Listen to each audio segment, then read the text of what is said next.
07 58 6000. Et voici les rôles tests du jour. Elle s'appelle Julie Martin. Elle est de Montarnot, sportive de haut niveau, mais après une blessure, elle doit changer de vie. Julie Martin est en ligne avec Frédéric Joven. Notre rôle test du jour, c'est Julie Martin, créatrice de bijoux fantaisie artisanaux. Julie, bonjour. Bonjour. Alors, Julie, vous ê't originaire de Tours et un beau jour, vous décidez de vous installer à Montarnot, dans l'Hérault. C'est en 2002. J'ai fait 10 ans de sport de haut niveau, d'athlétisme, et il y avait un très bon centre d'heptathlon décathlon donc dans le sud. C'était une période de ma vie où j'ai été à fond dans le sport. Puis un beau jour, donc c'est la tuile, hein. Vous vous blessez, vous êtes obligé d'arrêter votre carrière. Et puis là, vous commencez un petit peu à créer vos premiers tissages de perles, vos premiers bijoux fantaisie, juste pour le plaisir, en fait. Oui, j'ai toujours été très très créative, ça m'a toujours attirée et j'ai profité de cette période pour élever mes enfants, m'en occuper et puis aussi me faire plaisir.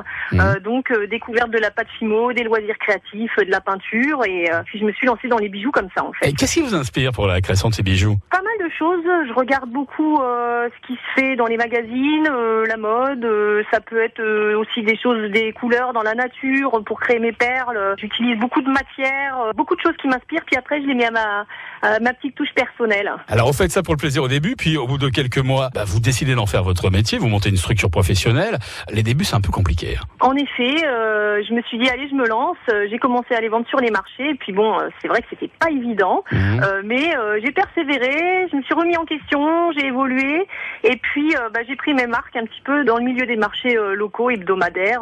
J'ai commencé à prendre mes marques et à bien fonctionner. Et aujourd'hui, ça marche plutôt bien. Puis par la suite, vous vous lancez en plus dans ce qu'on appelle le e-commerce sous l'appellation d'un site, Lise et Luce. En effet, ouais. En 2015, je me suis dit allez, là, il faut donner une autre dimension. J'avais pas mal de clientes en France qui venaient en été pour acheter des bijoux et qui après étaient embêtées. Donc je me suis dit allez, je me lance. Donc on peut retrouver sur ce site pas mal de mes créations.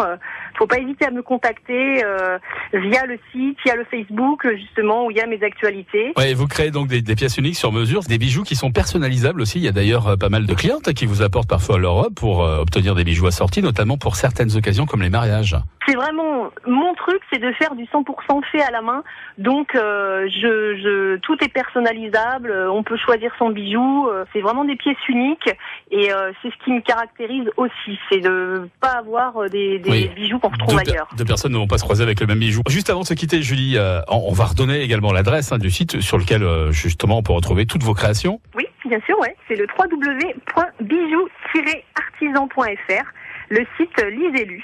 Et puis on peut me retrouver aussi sur le marché de Saint-Gély-du-Fesque le samedi matin et de Saint-Martin-de-Londe le dimanche. Et puis aussi en galerie marchande à Pézenas. Merci Julie Martin, bonne continuation, puis à bientôt. À très bientôt, merci beaucoup. Au revoir. Merci Frédéric, bravo Julie. Dans un instant, Martin, pour l'horoscope du jour.